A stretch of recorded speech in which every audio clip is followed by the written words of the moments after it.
I can give you the M-pesa account, my M-pesa account, and see the flow of money. The flow of money. Pesa zinakuja ni kama zinapigana. Baka unasikia ananipigia kwa higeiro. Kwani umefugiwa kutumiwa pesa kutoka world limit na hiyo limit. Wanauliza. Kwa sababu hata wale wanaulizwa unatumia nani? Maana flow ya pesa yake venye inaingia ni kubwa sana. Hello. Yes. Nikitangaza nataka kuenda Nakuru, I will not ask for anybody money here. I will not. God will finance it. And already as we are talking, he has financed everything. Why? Because he has tested me. He has tested me. There is no single event I've planned to go. Inataka naombianga wale wanapanga nipatie the bill, nipatie ni toto ni pesa gapi. That is only what I want. Toto ni pesa gapi. Then I will go to my closet. Nafuga karumu hapo. Napiga magoti. Naambia Mungu tunataka 1500. I'm telling you by tomorrow 1500 nitakuwa nayo. And I have to correctly direct it to where it's supposed to be. The reason, and that is why I'll ask those people that are planning, give me a budget for everything. Because that is what I'll tell my God. He knows me. I have my businesses. They are making money for me and for my family. I don't struggle at all. I don't struggle. Why? Because I passed a test. After that, ya 3,000,000, nilikubali. Kuna siku nilikuwa nakosa fare hapa kwa railway. Wakati railway ulaini ilikuwa inaenda hivi, inafika hapa inajikuja, inaenda hivi inajikuja, inaenda hivi inajikuja, inaenda hivi inajikuja. Na sasa hiyo unapanga laini uende uongee na makaga, umwambie niko na 50. Makaga nakwambia ngojea gari za mlego. Sasa unapanda mpaka pale Kenyatta Hospital.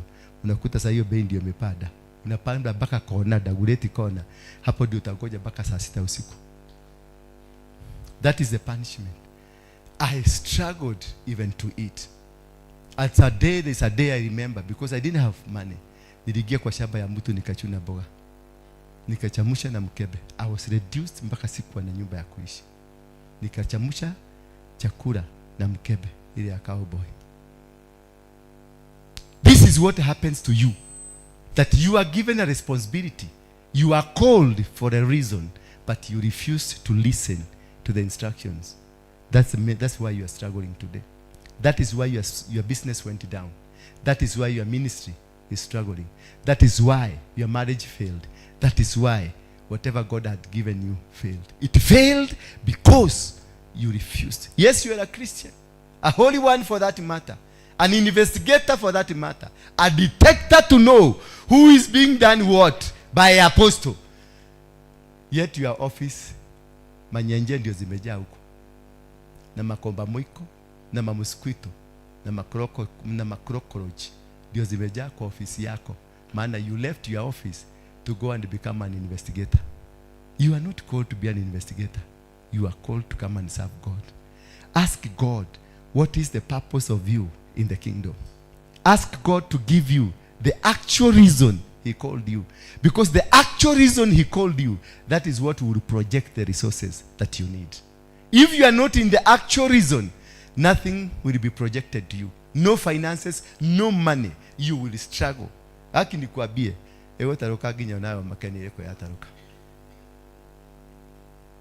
I don't know, I'm rude or I'm uncouth. Am I uncouth? Eh? Am I speaking sense? Am I making sense to you? Because I don't want you to love me. I'm not lovable. For sure. I'm not. Because I'm not. Mimi nimeubwa hivyo. Eh? I'm not likable. Because you think I am so good when I'm far from you. But come closer to me. You ask yourself, oh, Acc No. Oh no, you will hate me that very moment. Why? Because I operate like a robot. Today I'm with you, tomorrow I don't even care about you. And that's the reason I'm struggling to survive. The next verse, please, then we finish. Leo ni mchana kidogo. Nikila kedodo another nyigigo mami. Mama ameniangalia mpaka amefungua macho mdomo. There were 250 officials in charge of the forced labor working in the various buildings. These are the workers that God will give in your hands. Wafanyikazi watakutumikia. 250 forced. Unataka kuniambia walikuwa wanalipwa mshahara ya labor?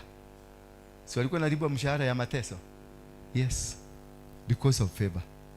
And they will not complain. They will be working for you because you are higher above than them. You are special in some ways. Verse number 11, please. Solomon moved his wife. Kumbe alikuwa na mke. The daughters, kwani moved his wife or wives? Hapa alikuwa bado mzuri. No, hapo tukiona wale watu wa kuangalia hizi vitu. Hapa alikuwa mzuri. Solomon moved his wife. Yeah?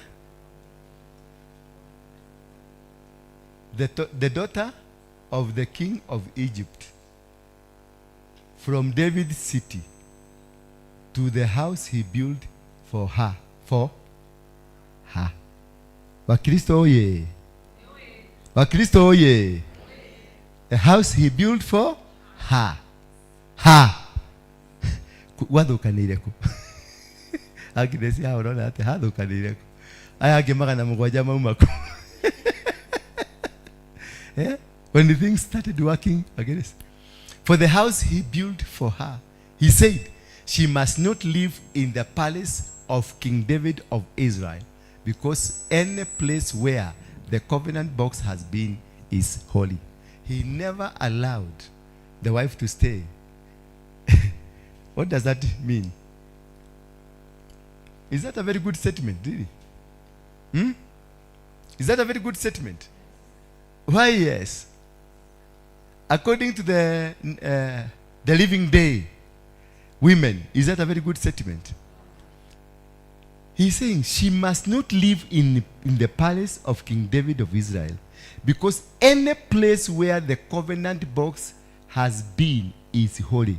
So she is not holy. So women are not supposed to live where holy people are. Because I am holy myself, I'm holy. So women should not live with somebody that's not holy.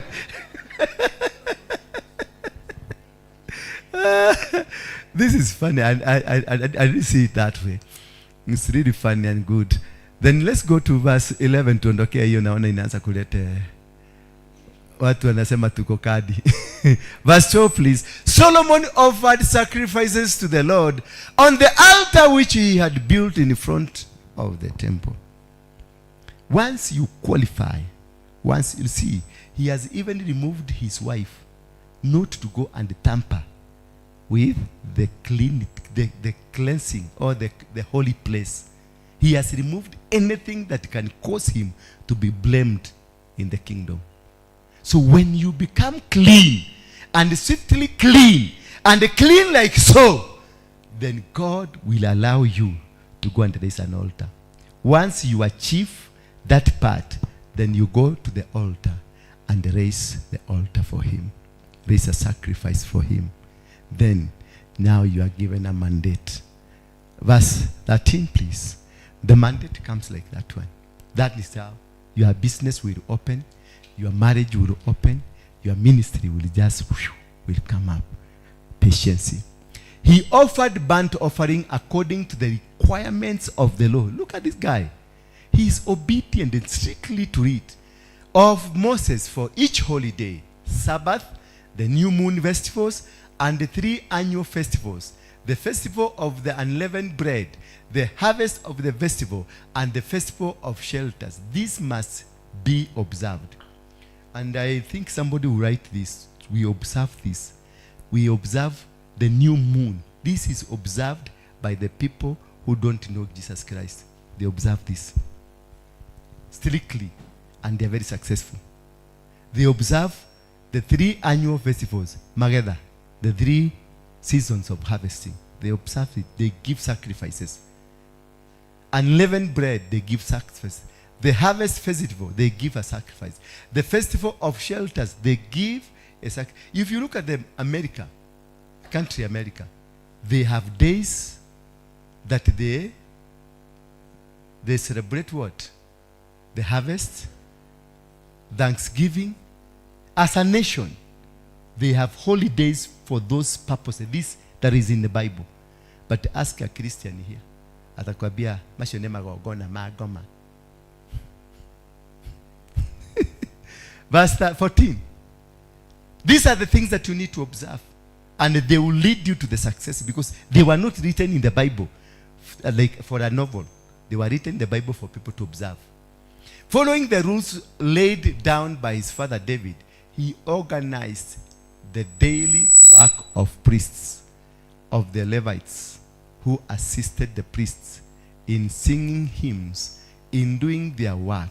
He also organized the temple's guard in sections of performing their daily duties at each gate, in accordance with the command of David, the man of God. In accordance to the command of David, who is dead, the man of God. He planned and organized the temple and the structure of the church. Here you try to organize people, they are fighting. You try to put people together, they are sneaking. You try to do this, they are doing their own things. Why? It is known to them. Praise be the name of God.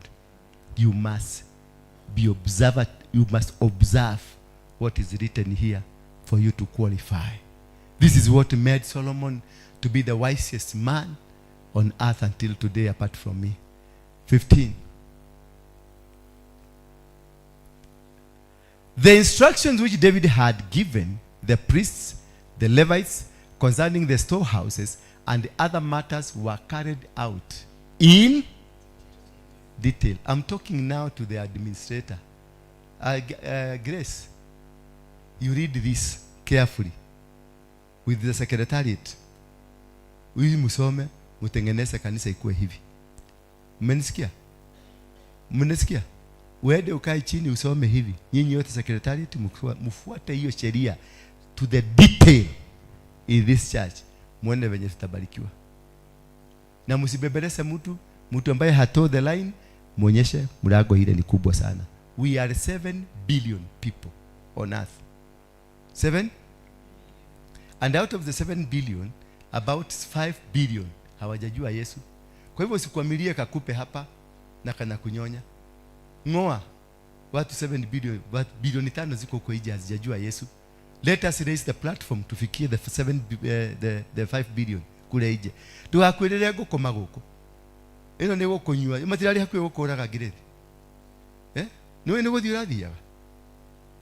Niwe ni guthi urathiaga. Yes, ndugakwirire gukoma guko. Na ndukahe gukoma guko nemwe kahinda. Don't sit with a gukoma here. Chase them like dogs. Ununua kupe. Inaitangwa matrix, Inaitangwa kupa?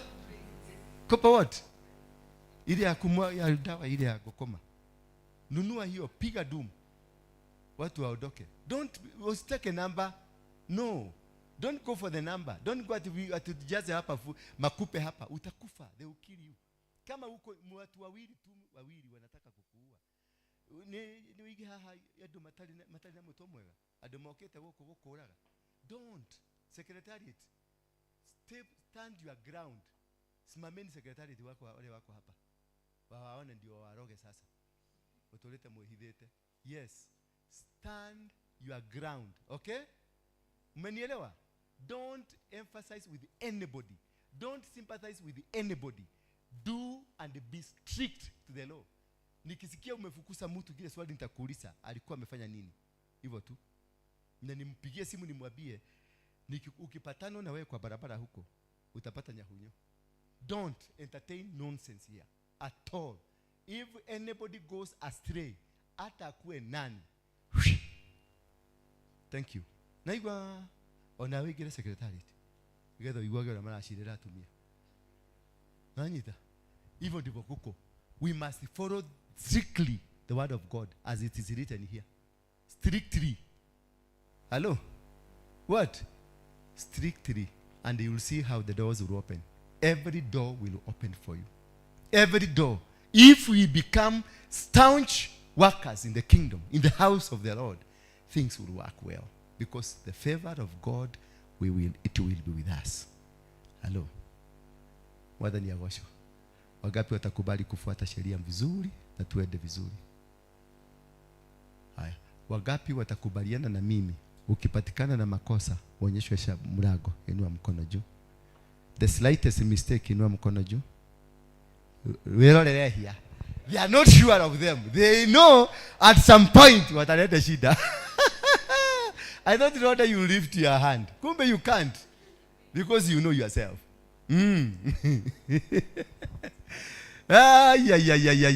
Kumbe watu wanaogopa kudiscipline hivyo. Me, I will do it. Na mwitekie negwe kogwe.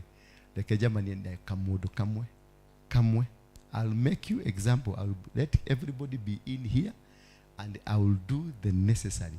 Then I will order you out. And I will come to check whether you are going. Then I'll call the watchman. Nisidikisia hiyo ghasia mpaka kwa barabara. Kwa kini angalia tuna macho hivyo. Ndio tunatumaido tu. I am not going to hesitate. I cannot allow you to stagnate my ministry. I cannot allow you to stagnate me.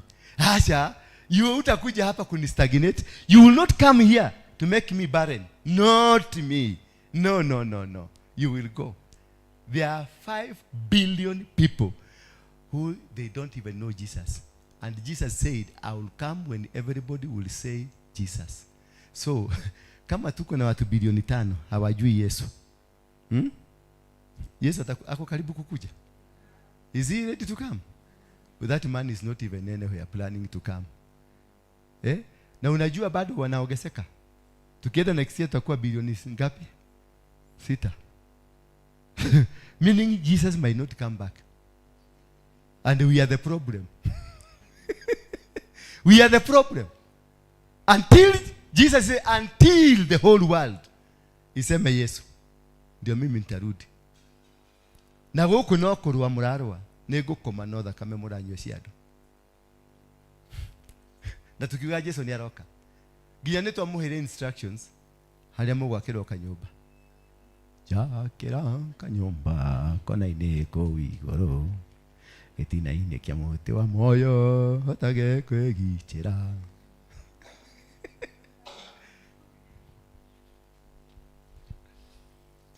Hale niguaga nyimbo nginaga na thiomi nyingi.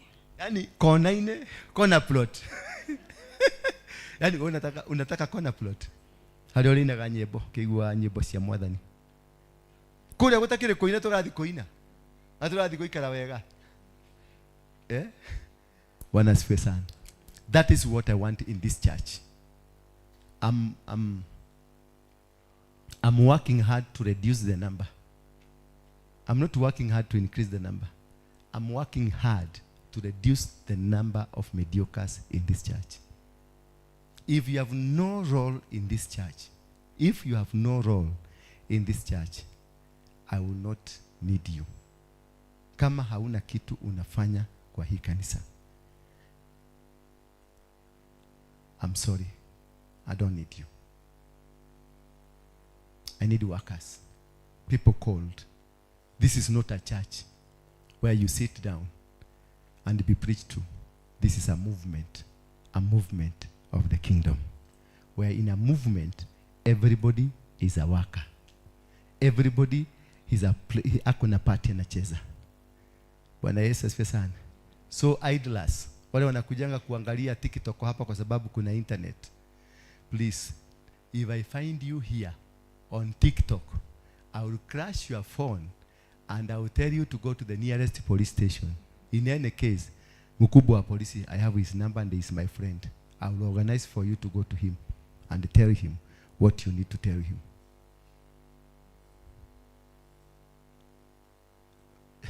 Nigwathuka.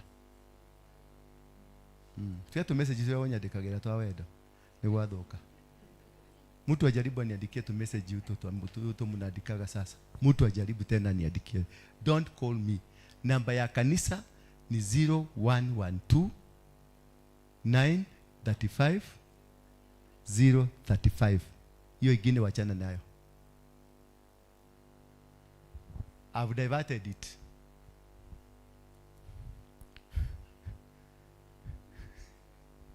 To 17, please. If you are not helping the kingdom, and I am member of the kingdom, if the kingdom finds me with you, what will I explain to them? Answer my question. Me, I am a member of the kingdom. You are not part of the kingdom. And I be found with you who is not a member of the kingdom. What will I tell the kingdom? What will I tell? Yeah? I am defying. I'm failing the kingdom. So I would rather lose you, but not lose my Jesus Christ. Okay? Then Solomon went to Ezion-Geber of Elath, plots of the shore of the Gulf of Aqaba in the land of Edom. 18. King Hiram sent him ships under the command of his own officers with experienced sailors. They sailed with Solomon officers to the land of Ophir, brought back to Solomon about 16 tons. 16 tons? This guy is not even working. This guy is not looking for the gold. Things are just coming because of what he did for the kingdom. Because of building the temple. Because of building the kingdom of heaven. Just work hard to change, to make this kingdom grow. Work hard to make you a temple of God, holy for God. Things will just follow you. Doors will open for you. He sent people. He was brought 16 tons. I wish I was the one. Of gold. Zinaletwa tu. Anatuma watu. Tualila Solomoni gold. God will command people with resources to bring them to you. Because you have agreed to be of his kingdom. Hamutakaukiwa. Ngalia venye sura zenu zimekauka. Baka mujue sikusema amen. Maana you don't understand the meaning of amen. Ni mathina todo ureciria kirio guthi kuria hwaini nduri. Nginya tigiti nduri. Urarora neighbor urona tangĩkorwo na kanyamũ mwĩra mwathani nĩ anjarĩria. Teguo uranyona mwathani. Ndugu habari. Wari wa ithe itu. Habari. Rĩtwa rĩa mwathani rĩgocwo. Niĩ njikarĩte harĩa gũikarĩte ũguo. Ndona kĩndũ kĩahĩtũka ũguo. Ndona nĩ mbarathi ndune. Ndathi kwĩhũgũra ndona mbarathi ya white. Ndathi kwĩhũgũra ndacokia ibuku-inĩ rĩa Revelation. Ngai anjĩra nĩ arathi gũkũrathima. Ngai niĩ anyonia ũrathimĩtwo. Nguonaga manyũmba marambata ũguo. Ona message ĩyo apostle kũhunjagia nĩ yaku. Ilikuwa message ati nĩ ũkũheo cities. Ni ukuheo utonga munene ginya gold ni iguka. Sasa kimalicia na kwambia ndiwe kana Ngai ni agukuhutia ni ugoranyo na ginya tigiti ndire. And you are able to communicate God anaongea na wewe direct line, but you are not able to communicate na resources zake. No. If you can serve God diligently, the resources from heaven will come automatically. They will follow you. Seek ye the kingdom and its righteousness, and anything other will be added to you. It must be added to you. You can never come and give me a message ati Mungu amenituma na akue hakukutuma na fare yako ya kukuja na kurudi. Hapana. Dagi go tomorrow. No. That is not God. Kuna kamusia kingine hapa kameniletea domeleli ati mimi ndio president wa Kenya. Kamenionyesha venye nitakuwa tajiri. Yani ameonyeshwa mpaka mahali pesa ziko. Lakini baada ya kumaliza hiyo statement aliniomba fare.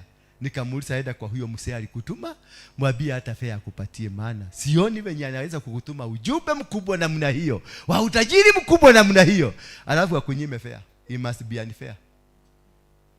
Kaniambia ni maundu macio ri ndamarivasi ndamarivasi ni undu wa kuira ndungata ya Ngai, ni undu wa kwaga kuigwitikia ndungata ya Ngai. I reverse. Kemera wacha kurivasi, hata imeingia kwa matope haiwezi kutoka hapo until mvua imalizike. Toka hapa na ukwende kabisa. Na kawe no thi wakinya murango-ini uringithie ndirathi oneka ni tuguthina, because there is no way God can send you and then he makes you poor. There is no way God can send you to Malawi and he denies you fare. He will command somebody to bring the fare without even being connected to the message. He will not be connected to the message. People will come in the akwambia mimi nimesikia daigwithe kakule hegiri magana matatu, na ukipiga simu kwa airline ni 300,000. Na sio ile kuniambia nikutolea domereli alafu uniambia hiyo domereli unalipa. Ya. Hiyo domereli peke yake kwako. Hiyo sio yangu. God is not God who is confused. He's a God that knows to plan. You see this guy, he has given us an account of good planner. Well organized people. He has organized. Hiyo kitu yote tumesoma from verse 1. It is total organization and total success because of accepting to do the will of God. Just agree to be in the will of God and God will change you and he will make you become that vessel that he wants to use. Praise be the name of God. Are we happy now? Have you learned? Will you behave? Will you change? How many of you are willing to change? Lift up your hand. So why have you been with me all this time? Why have you been wasting my time? Process. Why didn't you go somewhere? When the process you kuja tufanya kazi ya Mungu? Eh? It's a process. Thank you for understanding that it's a process. No one is perfect. We are in the will of God. We are in the system of God. Just agree God to use you. Tusimame kwa miguu yetu, tuweke kigosho. Kigosho, tupige kigosho hapa mpaka roho wa Mungu ashuke. Na kila mtu mwenye ako na shida yake zitaondoka. Bwana Yesu asifiwe sana. Zitafanya nini? Zitaondoka. Inya daimono. Kuna ile Biblia inasema daimono sioboke. Neba kwaje? Daimono sioboke, daimono sioboke. Mnakumbuka hiyo? Ihe ile cia dia mutiume, andu amutiume ni gana. Andu amutiume. Mutiume mwane mwagoyo. Tuko na mtu wa worship. Aka kama mtu kana madha kalienda wapi? Kwa nini? Ama alienda Niburu. Alienda Niburu. Tuko na vituko. So, nataka to worship. This is 5:30 mpaka 6. Just non-stop worship, kigosho. Msianze kulete mfanye kigosho. Nyimbo za Kiswahili mingi tupuguse. Hapa kuna Wajaruo, kuna Wakamba, kuna Wakikuyu and the songs ni universal, si ndio? Yeah. Tuweke ngoma watu wa dance kabisa. Ndio roho wa Bwana ashuke, tufanye ile kitu.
TV, empowering lives.